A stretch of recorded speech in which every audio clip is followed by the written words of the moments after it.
todos ustedes, queridos amigos y amigas. Bienvenido al canal de YouTube Nelter de la Cruz. Por ahí denos me gusta su like, acá abajo la campanita, piquen, escuchen. Echen la mano, chinga. Integrantes del gabinete, Adriana Estela Flores de Inver Noticias, Instituto Mexicano de la Radio Pública. Preguntarle en primer lugar, presidente, acerca de esta denuncia que hizo ayer la madre buscadora de Sonora, Ceci Flores Armenta, donde está reportando, y ya lo presentó ante la Fiscalía de Sonora, denuncias con fotografías amenazantes, donde le expresan lo que le van a hacer a ella si continúa su búsqueda. Le quiero preguntar, ¿qué informe tiene sobre esta situación? También sobre lo que ocurrió con la madre Yesenia, también de Sonora, quien pues fue secuestrada en días pasados, fue torturada, según lo que nos comentaba Ceci Flores, y pues a raíz de lo que le ocurrió ya dejó de buscar a su esposo.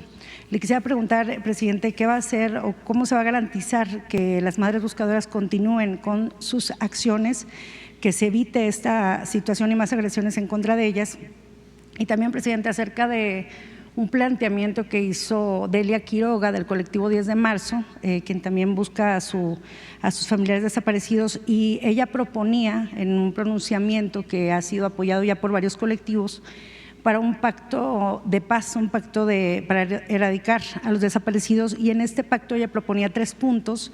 Uno de ellos es que cesen los conflictos armados. Ella le hacía esta propuesta a 9 cárteles. Estas organizaciones criminales, mencionaba muy específicamente los nombres de los cárteles, y ya ha recibido apoyos de varios colectivos en torno a esta propuesta para erradicar las desapariciones en México, y pues para que puedan sobre todo encontrar a sus familiares desaparecidos. Le quisiera saber pues sus respuestas en torno a estos 2 planteamientos, presidente. Sobre esto que estás planteando yo estoy de acuerdo.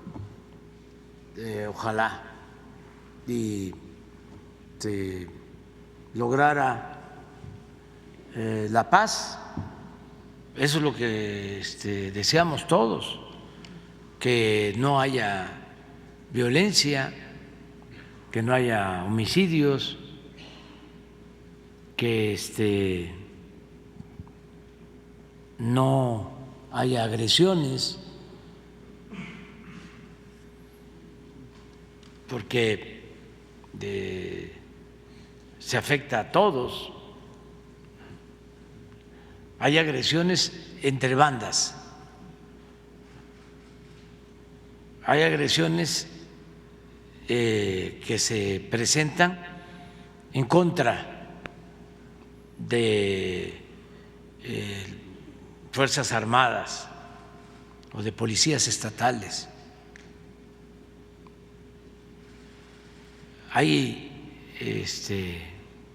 enfrentamientos entre organizaciones criminales y Fuerzas Armadas y policías también. Y hay pérdida también de vidas humanas de gente inocente. Entonces, la violencia es irracional y vamos a seguir buscando la paz, conseguir la paz, y en eso estamos. Y si hay una iniciativa de ese tipo, claro que la apoyamos. ¿Con los grupos del crimen organizado, presidente? Que no actúen con violencia, claro que sí. Si ese es el planteamiento, un exhorto a que no actúen de manera violenta, claro. Se burlan de mí cuando planteo que sus mamás, sus papás, sus abuelos los cuestionan y ya no los ven bien cuando toman el camino de la delincuencia, porque hay mucha gente que ayuda, los mismos familiares, porque es muy triste el que pierdan la vida quienes en una familia deciden uno de los miembros dedicarse a la actividad delictiva o luego es detenido, va a la cárcel y ahí van las madres, ¿no? Por el amor a los hijos a pedir su libertad. Constantemente esto. Entonces, la violencia no es camino, no es opción, no es alternativa, en ningún caso. Entonces, sí, ¿cómo no vamos a querer que se termine la violencia? Ayer, por ejemplo, 10 miembros de la delincuencia pierden la vida en Nuevo León, en un enfrentamiento, persecución, volcaduras, 10. Y ayer mismo, en San Luis Potosí, 2 elementos del ejército pierden la vida en una emboscada y otros que están heridos. Todo eso duele mucho.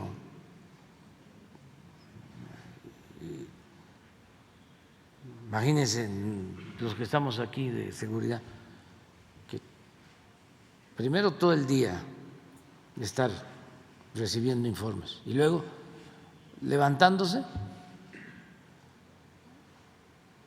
apenas tomando el café y ya empieza uno a recibir el parte, los reportes. Entonces sí a la paz y se está logrando.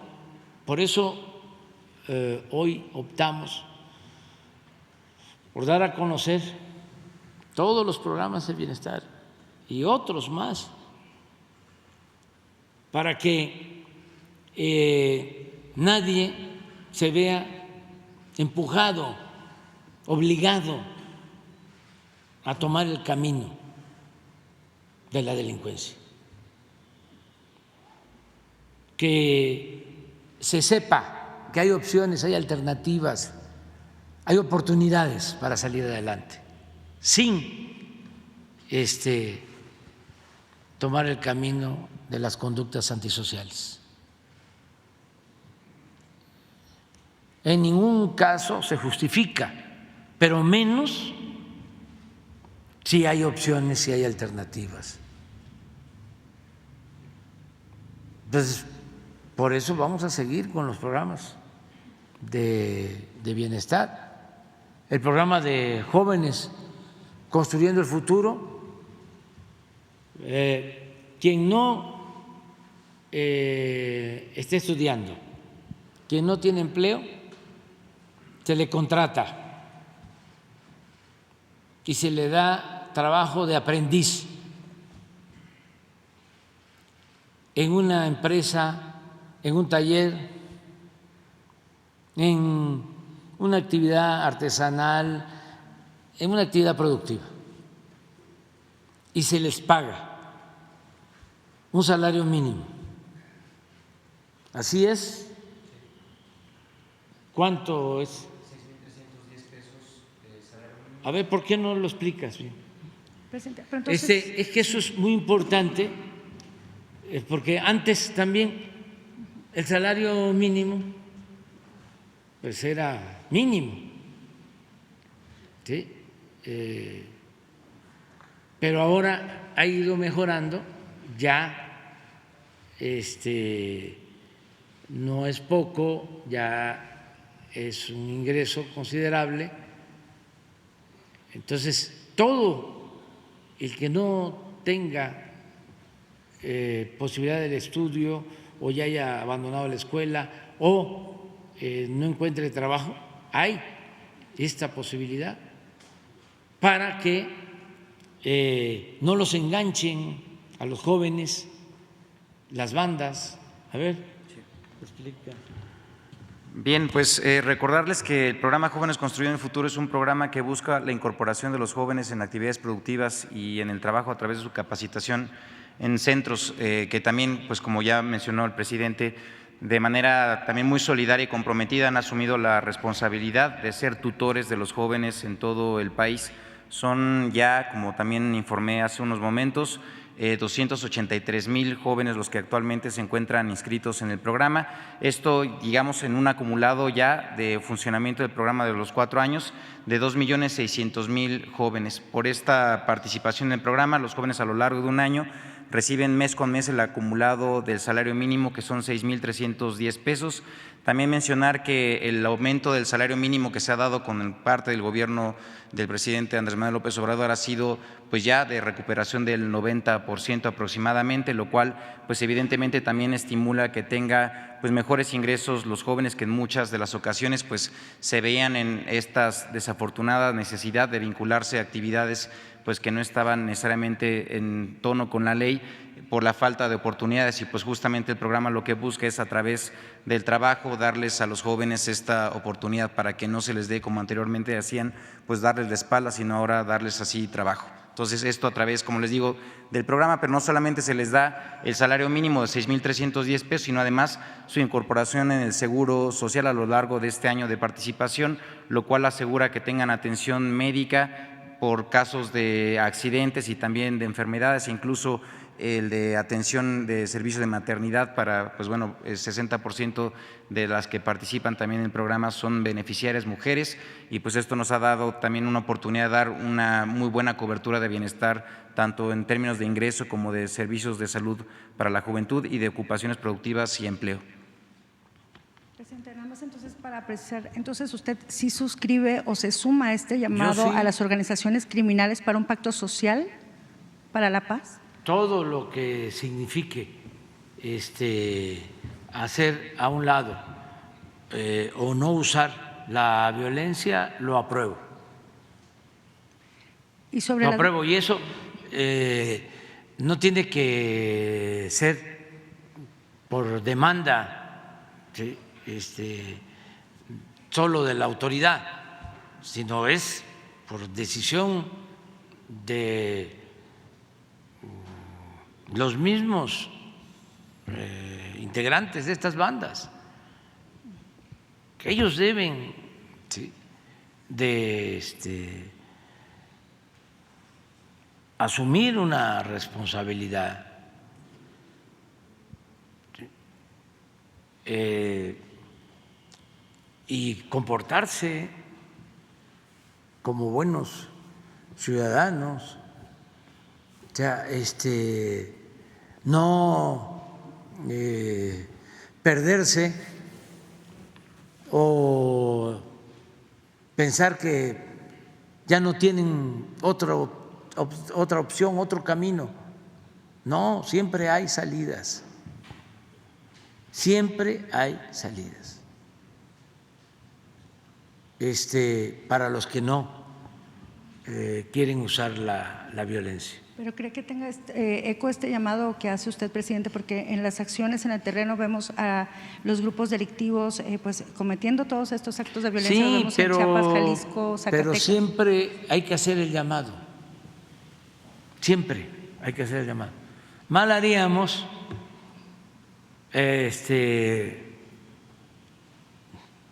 ignorándolos, diciendo no nos importa lo que hagan, los vamos a combatir. Es como enfrentar la violencia con la violencia, lo que hemos dicho, el mal con el mal. No, a ver, recapaciten, que nos ayuden los familiares, sobre todo con los jóvenes, sobre todo con los jóvenes. Y así hemos avanzado mucho. No hemos hecho últimamente un análisis sobre las detenciones en general y el porcentaje de jóvenes que se detienen, pero estoy seguro, es hipotético, porque lo tenemos que revisar,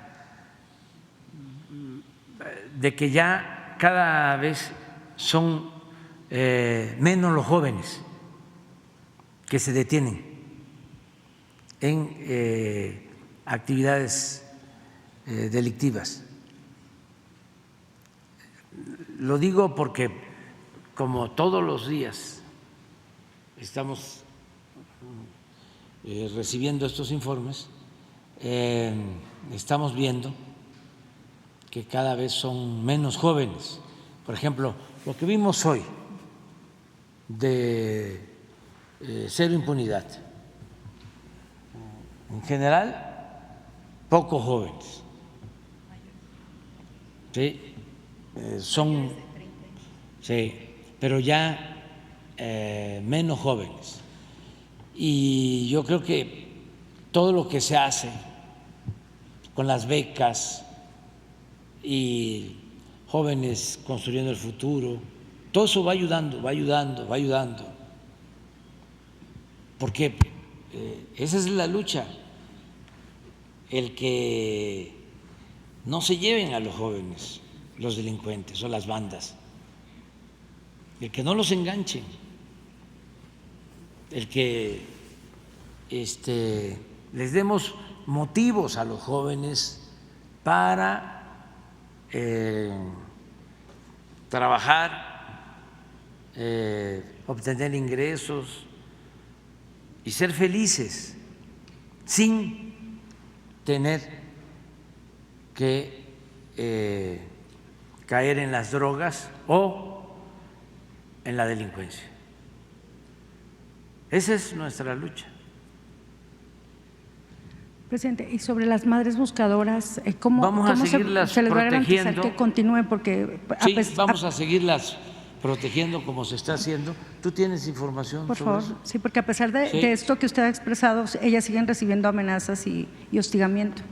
Sí, primero decirle que en todos los casos en donde las madres buscadoras pidan la protección del mecanismo, lo seguiremos haciendo. En muchas de ellas tienen la protección del mecanismo y en otros casos, si no los hubiera, con mucho gusto nosotros estamos con el concurso con la cabeza de la Secretaría de Gobernación, con la Subsecretaría de Derechos Humanos, en la mejor disposición de atenderlos. También hay algunos casos que lamentablemente se han dado sobre agresiones y hacia las madres buscadoras en varios estados, pero en algunos otros no se ha tratado precisamente de secuestros o de lamentables desapariciones. A veces, en los últimos casos que se ha dado mucha información, se ha tratado de que se van a algún lugar y se quedan sin contacto, sin comunicación y regresan, digamos, pues con buenas condiciones y solamente se trató pues de que se quedaron incomunicadas. Entonces, en todos los casos en que se requiera este tipo de protección, lo estaremos haciendo como es nuestra obligación y como así hemos tenido la instrucción por parte del señor presidente. Y si hay algún caso en particular, con mucho gusto lo atenderemos personalmente, como ha sucedido en otros casos en donde le damos acompañamiento, y de todos los casos que usted tuviera, estamos en la mejor disposición siempre de atenderlos.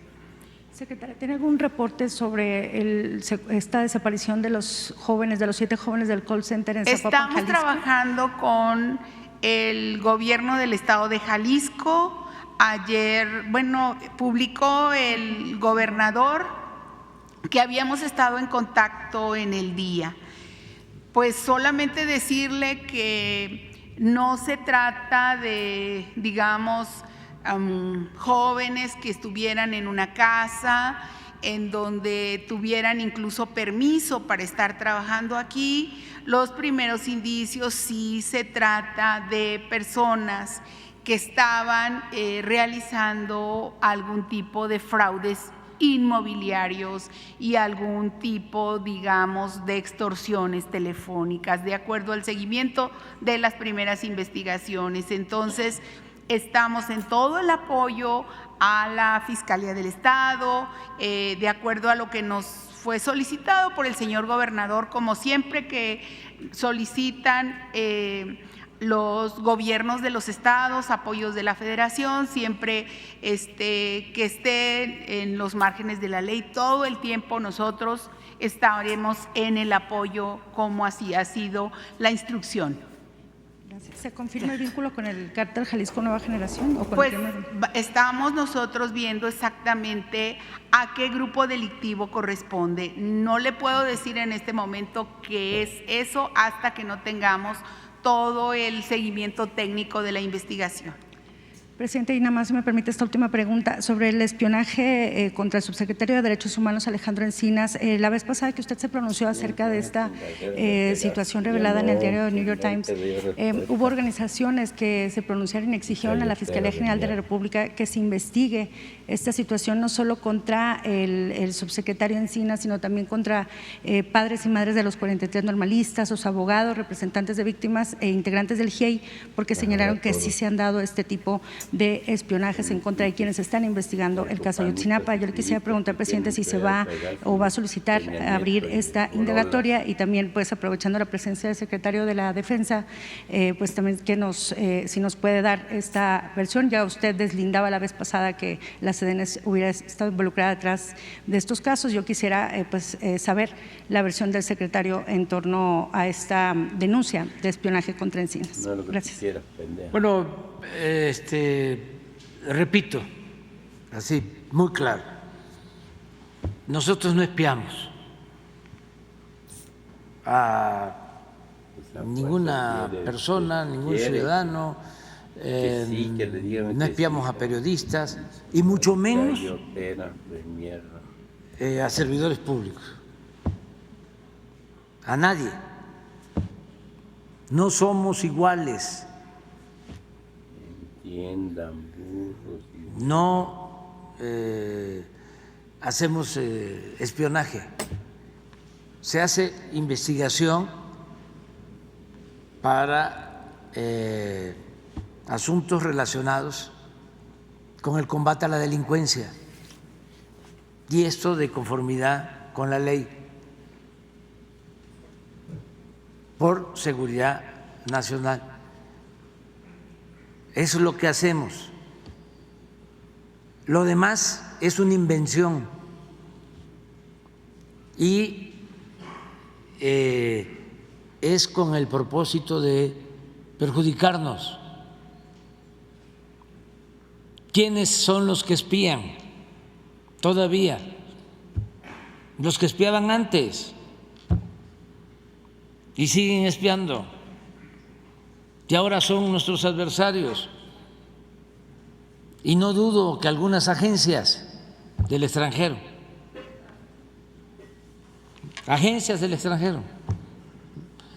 ustedes son mirones y mironas profesionales, pero nosotros no espiamos, o sea, eso que quede claro. Y ¿quiénes espían? Pues los que compraron aparatos. Hay de esos aparatos por todos lados.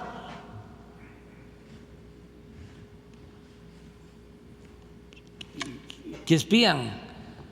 ¿Por qué creen ustedes que el señor que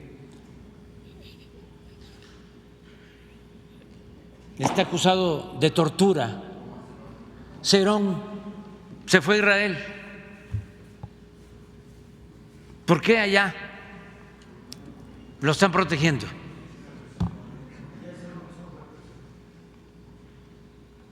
voy a enviar una segunda carta al primer ministro de Israel sobre este tema. No es posible que Israel proteja a quien está acusado en México de tortura. Ningún país debe proteger a torturadores, mucho menos un país que padeció, que sufrió su pueblo de torturas. Eso es una incongruencia. Y yo estoy seguro que va a haber respuesta, porque ya hasta el New York Times protege a Cerón, que es lo que siempre hemos dicho, no porque son periódicos famosos del mundo,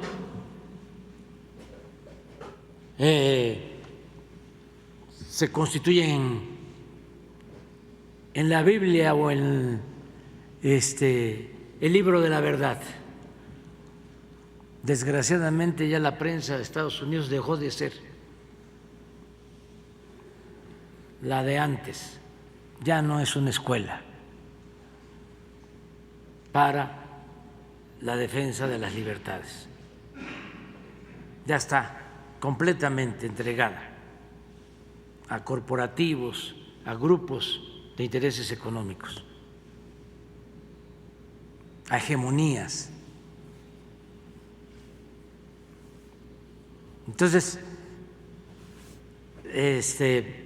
no sé si quiera decir algo el general, pero yo creo que yo soy comandante supremo de las Fuerzas Armadas. Ya, con eso te digo todo. No te escucho. Si sigue habiendo estos casos de espionaje, presidente, por parte de los que usted está mencionando o sugiriendo, incluso claro agencias que sí. extranjeras, ¿no debería la FGR investigar esto? Sí, pero son las guacamayas, ¿sí?, que hackean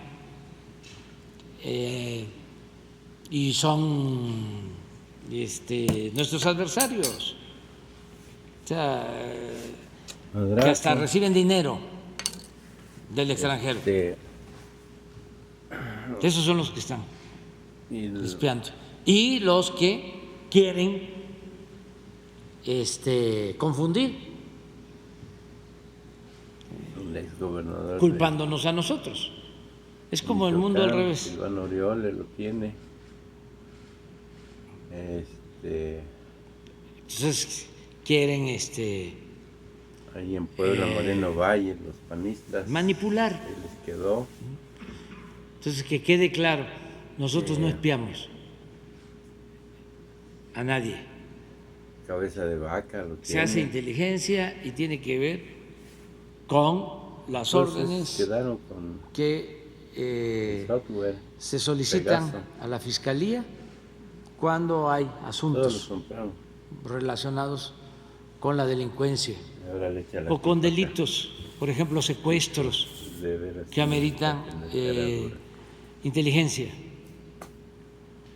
escuchas, para ser más preciso. Es cuando se usa la inteligencia. Pero esto que grupos, ¿no?, colectivos que están preocupados, no, es la derecha, es el conservadurismo. Porque este pronunciamiento respecto a la necesidad de que se investigue lo hicieron el Centro ProDH, organizaciones Sí, de derechos pero es humanos, que también ellos están en eso, muchos de ellos, o lo hacen de manera inconsciente. Pues ahora que hubo el asesinato lamentable de 2 sacerdotes en Chihuahua, pues el PRO y otras organizaciones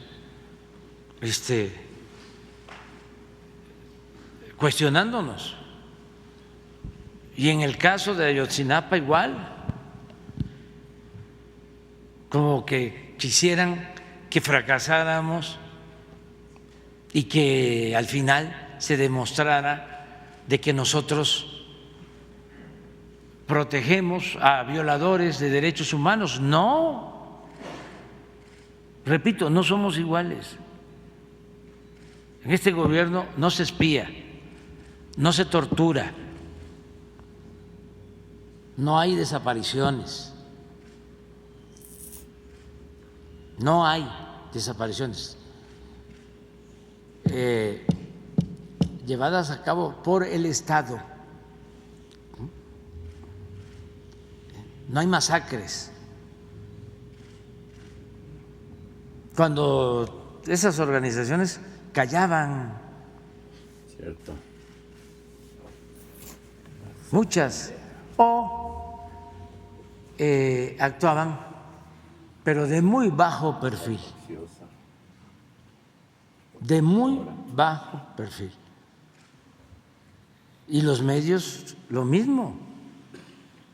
O sea, ¿qué hicieron los medios convencionales? ¿Qué hizo el Reforma con la desaparición de los jóvenes de Ayotzinapa? ¿Qué hicieron cuando Tlatlaya? ¿Qué hicieron con el lamentable incendio de la guardería ABC? Nada, una nota y ya, pero no convirtieron estos casos en temas centrales de un periodismo combativo, de un periodismo al servicio del pueblo, de un periodismo que busca la justicia. No.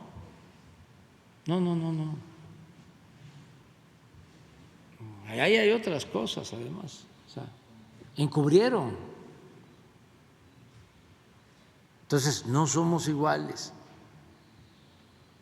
Entonces, las organizaciones de derechos humanos deben de tener en cuenta, deben de considerar que el Estado no es en la actualidad el principal violador de los derechos humanos como era antes. Así de claro. Entonces, para que no haya confusiones. ¿Mande? ¿Cómo se infectó el celular del subsecretario? Hay que ver quién lo hizo, pero no fue el gobierno federal, no fue el ejército, no fue el sistema de inteligencia. Seguramente, si lo intervinieron, fueron los mismos de siempre, estos conservadores, autoritarios, queriendo confundir.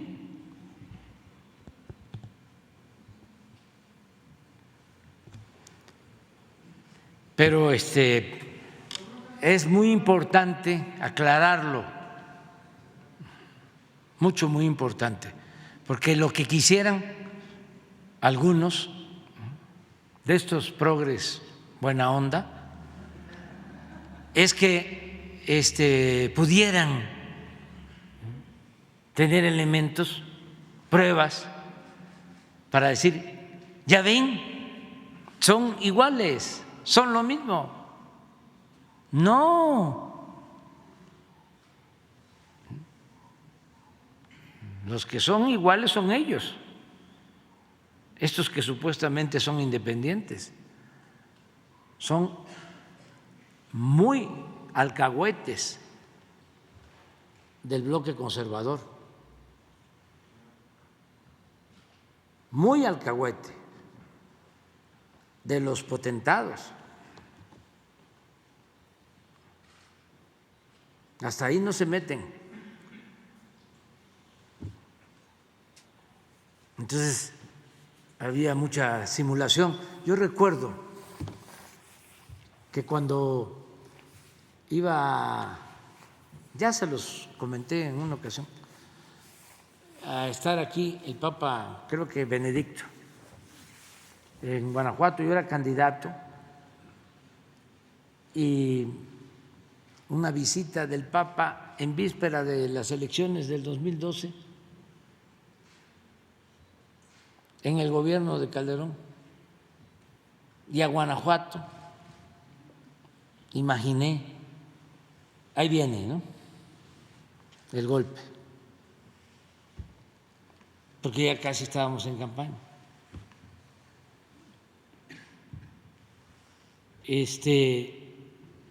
Entonces quise atemperar el posible golpe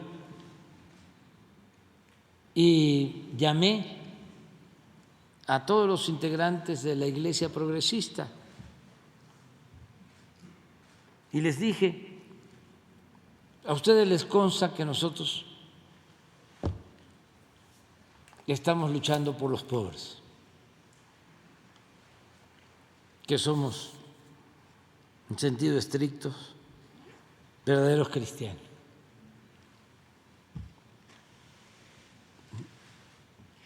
Y que estamos a favor de la justicia. Hagamos una carta, ahora que viene el Papa, conjunta, expresando lo que sucede en el país, las injusticias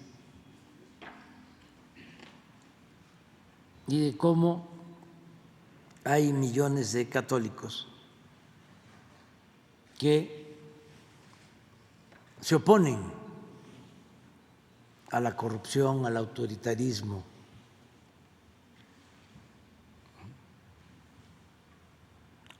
a las injusticias. Pues ¿saben qué? No quisieron firmar. No quisieron firmar. Y después, ni modo, vamos a ver qué dice el Papa. ¿Y qué creen? Que el Papa Benedicto, y no solo el Papa, el arzobispo de Guanajuato hizo una homilía, porque nos invitaron y como éramos candidatos, todos teníamos que ir, y yo recordé lo que decía Ignacio Ramírez, el nigromante: yo me hinco donde se hinque el pueblo, y él era liberal. Bueno, y fuimos, y la homilía del obispo de Guanajuato a favor de los pobres, y el Papa a favor de los pobres. Entonces yo dije: ya,